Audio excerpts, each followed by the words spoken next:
Welcome back to another segment of Life's a Trip. Now let's get into the deep end with the Good Genes podcast Yes. with your co-hosts Necia and Hailey. All right, so question 1. What do you feel is the most important thing every relationship needs to have? Respect, love, trust, communication, and or understanding. Okay. Respect, love, trust, communication. I'm going to say respect and trust are probably like neck and neck because a lot of relationships diminish due to trust. And that's just not like romantic relationships, but friendships, family. Once you kind of like break a barrier of trust with someone, it's over with. But respect is a big one too, because to me, they are almost hand in hand. You break a level of respect with someone, the relationship is dead. The bond is dead. Okay. How about for you? Oh, I think I'm going to say trust and communication. And I think it just goes hand in hand with any type of relationship because in order to gain a level of love for someone, and what was the other one? And understanding, I feel like we can't get to love and understanding if we can't communicate. You get what I'm saying? And we definitely have to have respect in order to have effective communication. Yeah. Because you can love somebody all day, but soon as like that bad day happens where you have to, because having them is the good days, holding them is the challenging days. When you have to hold on, like to having to hold, if you don't have respect, y'all not going to be able to effectively communicate. No. And there are going to be like having challenges is inevitable in relationships. So I just think you have to have great communication because that will give you a better understanding. That will deepen your love for each other, and it will also grow your trust to me. So I'm going to say trust and communication. But what do y'all think? Understanding, trust, love, communication. What y'all think? Let us know. Okay, question 2. What's one thing you feel like you want to give up, but it may be hard? I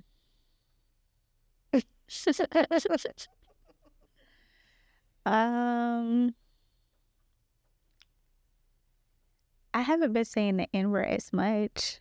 Cause I'm gonna say like you remember I told you this a couple episodes ago. I'm trying to really think that will be hard. That may be hard. I can think of one. What? Your mouth. Oh yeah. How can I forget that? I know somebody watching this podcast right now like she better say it. She better say it. Oh yeah, it's my mouth. I have a slick mouth. It's because like how short men have short man syndrome. I am very tiny in physique. So my weapon is my mouth. Cause yeah. And I have mastered it in all of the wrong ways. So I'm really trying to do my best at using it to build and not tear down. Yes. So yes, it's my mouth. Yeah. I need to learn how to everything don't need to be said. Yep. Thank you, Hailey. You're welcome. What is yours? Mine is like thinking that everything has to be so serious. Like I really need to let go because again, I'm a very structured, if I can just, this is how I can get to accomplish a goal. I can do all these things, set the path. And it's like, Hailey, everything ain't so serious. Right. Like it doesn't need to be perfect. So just going with the flow and reminding myself every day, everything ain't so serious. Right. So that. Okay. If money didn't matter, what's the job you would do? I would love to be a mathematics teacher. Yuck. I would absolutely like, if I had a life of leisure and I could do whatever I want, I wouldn't mind being like a collegiate professor, but I would love to teach like college algebra or beginning algebra in high school. Because I love the kids and I just have a real I love mathematics. So, and I know it's a hard subject for a lot of people. So I do feel like in whichever way I could teach it, I could be beneficial to teaching a subject that is important to a lot of things. It's not just knowing math so you can count money, but it's so that you can understand physics when you're driving. And you can know when someone's coming at a curve fast, you can't just jump out in front of them. But yeah, I would love to be a math teacher. How about you? I do this. I do a podcast like just talking to you for other people I love and respect. I could do this for free. The goal is to monetize it, of course. Right. But yeah, I could literally, that's how I know it's just like a passion, you know, and part of my purpose, because I could literally sit up here and do this for free, because they could not pay me $1 million salary to teach any form of math. Like, they could literally write me a check and just like, just sign your name on it. I would not take that job. So I commend you. Thank you. Okay. Next question. At what point does following your dreams become an excuse for avoiding responsibility? Ooh. The one that sticks in my head the most is when people like try to be artists. And it's like, okay, you've been trying to rap and get it off the ground for 10 years now, and you refuse to get a job. Meanwhile, you're having to like rob Peter to pay your studio time, and it's still not going anywhere. At some point, you have to say, you know what, this is just going to be a hobby of mine. So I think like that, like some people, they be so gun-ho on, I'm going to make this pop. So I just think like certain things like that, like content creation, trying to be an artist, like I think it's giving people like a form of avoiding real life. You get what I'm saying? Like, because even to do these things, it still takes money. You got to book studio. Unless you build a studio, that still costs money. You get what I'm saying? So it's just like, it all costs money. So I just think at some point you got to be real with yourself and give yourself a time. But this is why creating goals are so important, because if you have goals, you also have like a time built out. Like, I'm only going to try this for like 5 years. I'm going to make this work. Like, I got to make it work in the next 2 years. You get what I'm saying? Yes. So I just think that's a way. Yeah. For me, I think the point where it's too far is when you cannot handle your basic necessities by following the dream, and you aren't thinking of ways to build for the dream. Like for an artist, you have to find ways to make more money, to have the dispendable income to invest in it. That career choice is an investment. So you need to be finding ways to make more money on your job, to book more studio time, to put into marketing, to shoot music videos. Like, you can't just be like, this is what I want to do and I'm so passionate about it, but you're not planning for it. Because you'll say this is what I want to do, but you're not generating income to pursue it. Right. So to me, the point where it's like you're avoiding responsibility is you're also not doing the things to see if you'll succeed at it.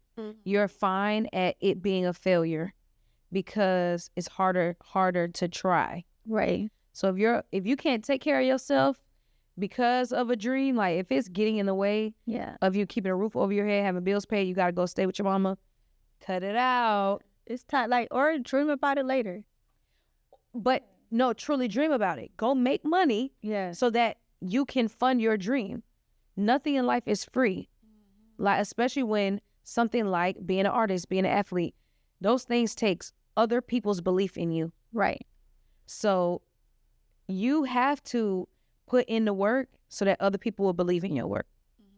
So, and I think too, like, even when people say they desire relationships, but they're not trying to get out there and date, they're not trying to even go surround themselves with anybody to approach them.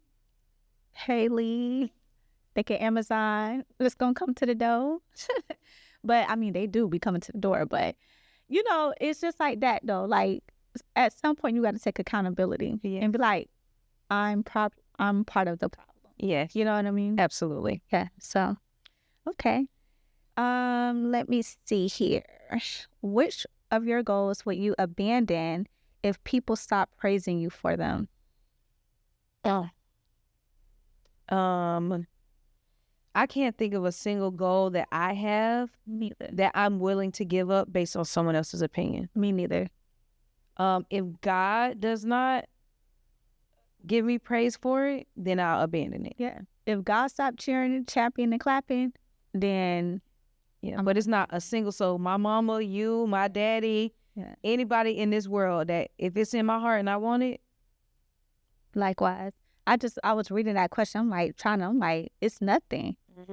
Because I don't do it for the claps. Like I heard T.I. once say, he said, if you, something like if you live for the praise, you would die by the bulls. Or I don't think he used the word praise. I'm summarizing. Applause. Yeah, if you live by the applause, you would die by the bulls. So I try not to like live for the praise. Like I just told you in the episode that was released a few days ago, I'd rather not even have my name or credit on certain stuff. You get what I'm saying? That's how much I can care less about getting the praise. Yeah, and I also think about even in this, like we are literally doing this regardless of if there's a comment, like anything on this video. We're still gonna do it. We are still doing it. So even if we're not buying no views, we're not buying no subscribers, we're trying to build a community brick by brick, genuinely. Yeah. And okay, I'll still do it. What aspiration feels too big for your bank account right now, but too exciting to give up on?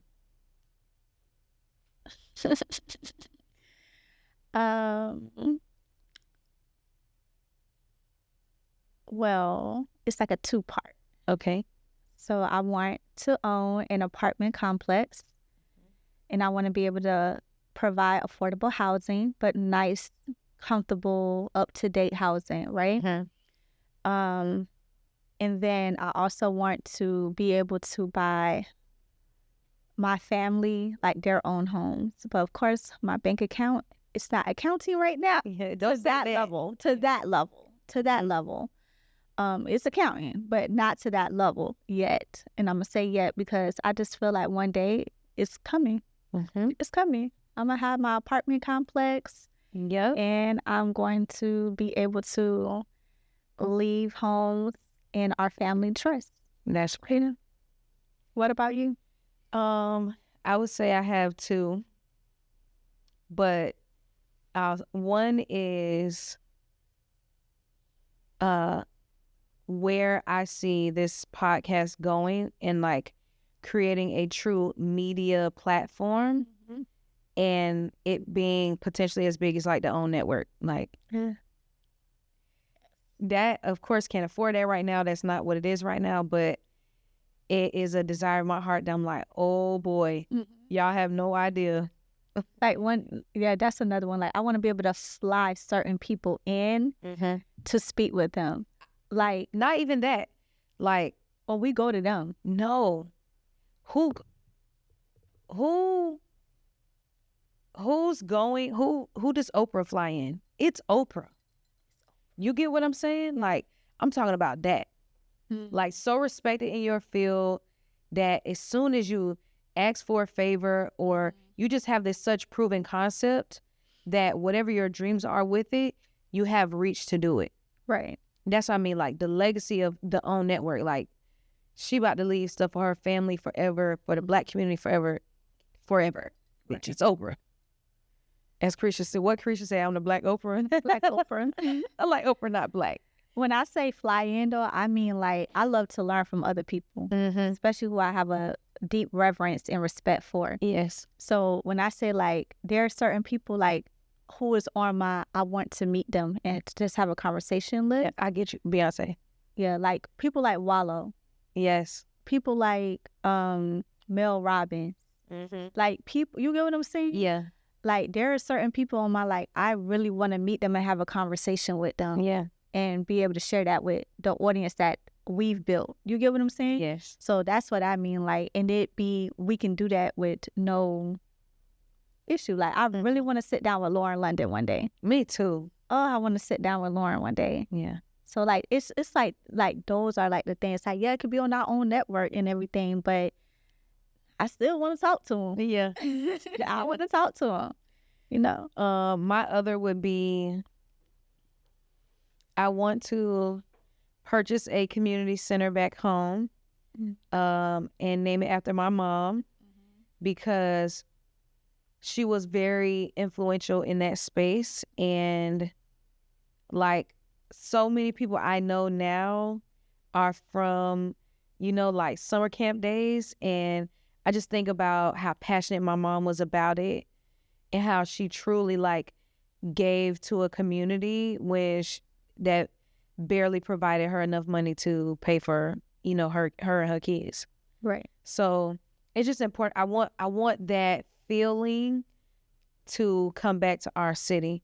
I want kids to have something to do and not steal cars and crash out their life. Right. So that is like, of course I can't afford that, but like, I want state of the art place for kids to hang out and learn skills and just be children. Right. Yeah. I wouldn't mind too. My finances is not there yet, but I want to open up like a STEM program. Oh yeah. But don't want to teach mathematics. No, I don't want to teach mathematics. I said I want to open one. I want to operate one, but that's where I know how to delegate and leverage my resources. So I'll bring you in to teach the mathematics. And you feel me? So yeah, I want to do that. And then like, it's just like a cohort educational space to where it's getting people, we don't have to charge them to come. Like, it's just providing them a deeper insight into life or to what's going on. Like, we learn about what's going on in other countries and societies, and you go to think, because the average person, they haven't been on a plane. So how they know what it really is to live somewhere in like Taiwan? Yeah. You get what I'm saying? Like, I want to be able to like have that type of space. We learn about AI. Yeah. We learn about trades. We learn about mindset. Like, I picture it as like the Legacy Center that's in Atlanta that Aristotle and his beautiful wife purchased. Yeah. Like, something what they're doing to that, like something of that nature though. Like, I want to buy a building and build it out to where it's a community-based building, and we all in there learning together. I'm in there taking my math class from Teacher Hailey. That's right. So yeah, like, I just want to do that, like do stuff like that. That's good. Yeah. I think next question is on you. All right, let me read. All right. If failure were a required step towards success, which failure should you have earned a trophy for by now? Being stubborn. I even in my talks to God, I be like, God, you know that you made me this way. Why make it so hard?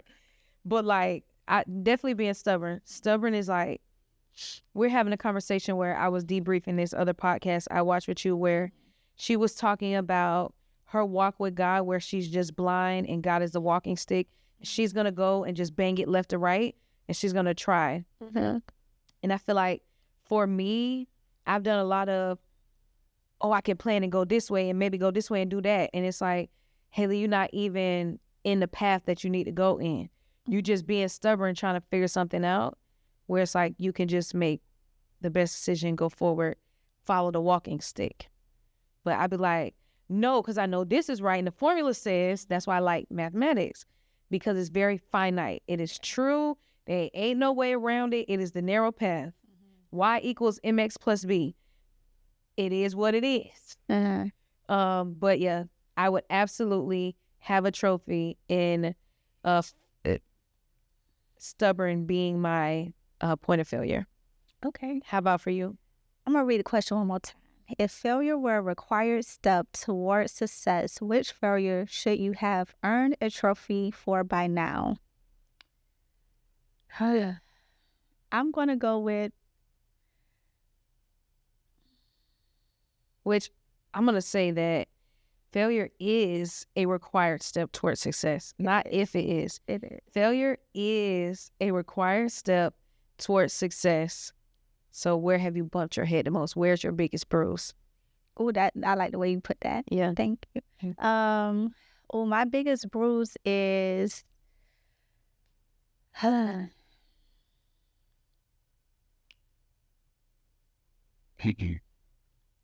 really got to think about this. I love thought-provoking questions. Me too. So I'm really trying to like think about it. Because in one part, I would say my mouth.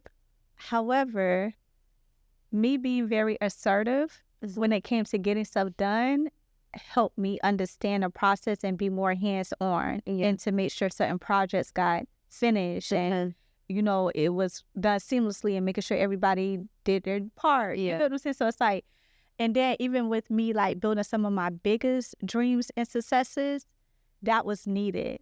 You get what I'm saying? Yeah. So I'm trying not to, I wouldn't stay my mouth sometimes. And then I always felt like I'm a sponge. So I'm not one of the people you can't tell me anything.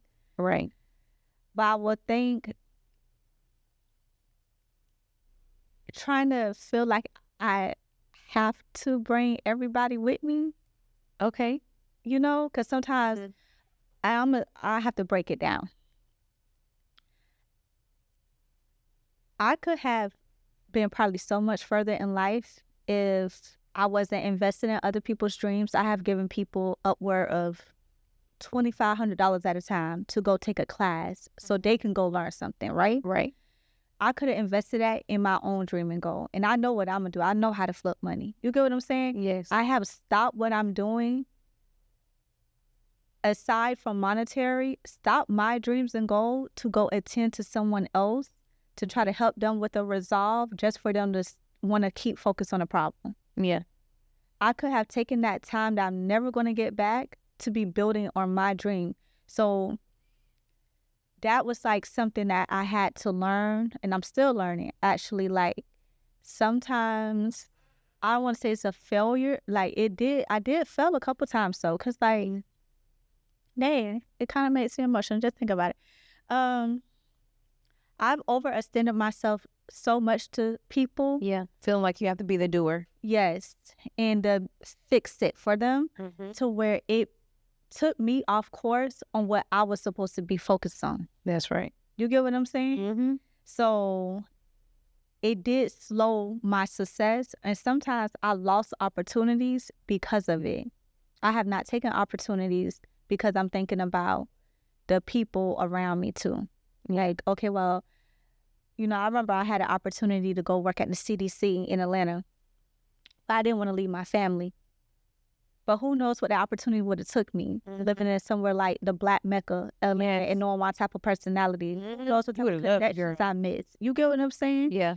But I didn't want to leave Atlanta, and I didn't want to be cold. So I think stuff like that probably will be my biggest, and it's not like that my family was telling me like, oh, no, don't go. You know, it wasn't like that. It was me feeling like, well, I'm all they got. And that's not true. Yeah, because we all got God. Yeah, it's not true. So I think like, yeah, I would say that's been my biggest like bruise because my heart has gotten in the way. And then too, even like in business, like in certain business ventures, my heart would say, okay, I know what market price is, but it's okay. I'm going to just, you know, I'm going to just whatever.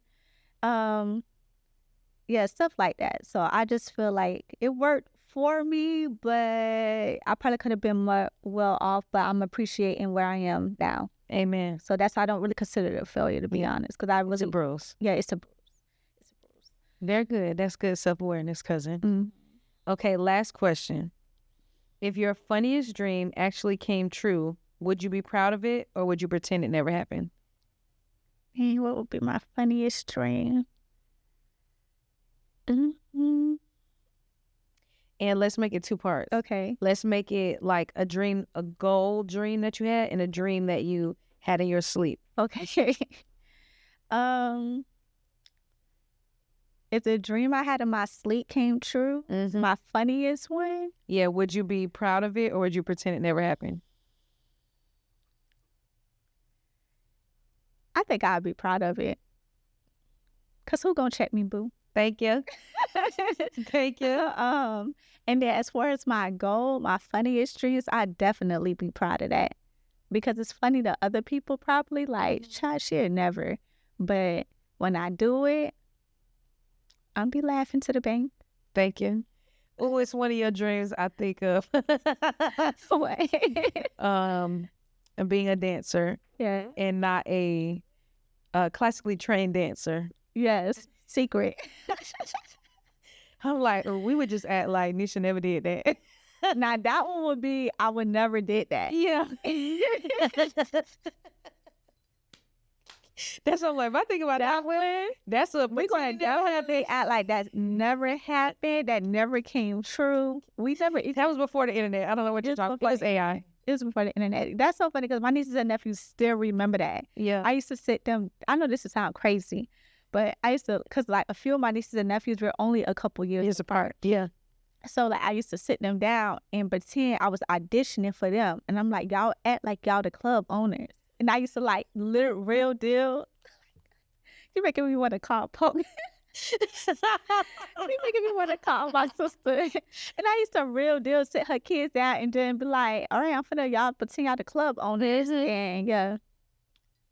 And they were like in high school. They had my outfit on and everything. I think I still have a picture of one of like the outfits. That is hilarious. Yeah. Well, What glad that some dreams don't come true. I would not make it in this industry. Right. Child, well, you got to be so done up at child when you child they'd be telling me like, girl, why did you even pull in the parking lot? Imagine me going to booby trap.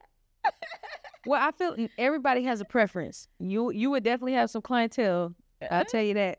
I had to go like where the white people go. No, you got a black husband. Yeah. Okay. I just keep crawling on the floor for him. There you go. If my funniest dream, I'm trying to think of funny. I just think about having all these kids, and I'm like, that. I think that I don't know if that would be funny though. I just think that would be so cute. I could come to your house and like have all the kids running around. Girl, I'd be hollering at them children. I know you would. I know you would. And I'd be like the cousin. I'd be like, all right, you know how the rich auntie would be like, all right, line the kids up. Let me get everybody $1. You're like, come drink some wine with you and leave. Yeah, girl. I can't think of any like funny dreams. Again, I've been such a serious person that Right, that's what I'm saying. Everything that I've dreamed of has been like realistic, attainable things that I've done. But dreams that I've had while I was sleeping. Nah, some of them came true. Some of them came true, but I ain't gonna lie. Some of them I act like what happened because I used to dream about slapping a nigga out his sleep. So I would just act like I never did that before. Like that video I sent you, I said, ooh, this how I feel, but she didn't even do it good enough. No, she didn't do it. When I say he supposed to like levitate off the bed. Yeah. She kind of baby slapped him. Yeah. So see, I'm a pan. I would pretend that didn't happen. And, you know, child, some of the dreams I had. Gonna act like they never happened. Yeah, I like come true. Yeah. Some I would be proud of, because of course I've had some that are like that's truly not great at what I want. That's how I feel. But most of my dreams be like, all right, girl, wild and crazy. Wild and crazy. And even like sometimes, like recently, I dreamed. I was telling you like I had a particular person in my dream, but they were like mostly in duress. So I was like, I always say when people like that get on your heart and mind, you should check on them. But like I don't have a thought of them outside of that. Outside of the dream. Yeah, so I was like, you good?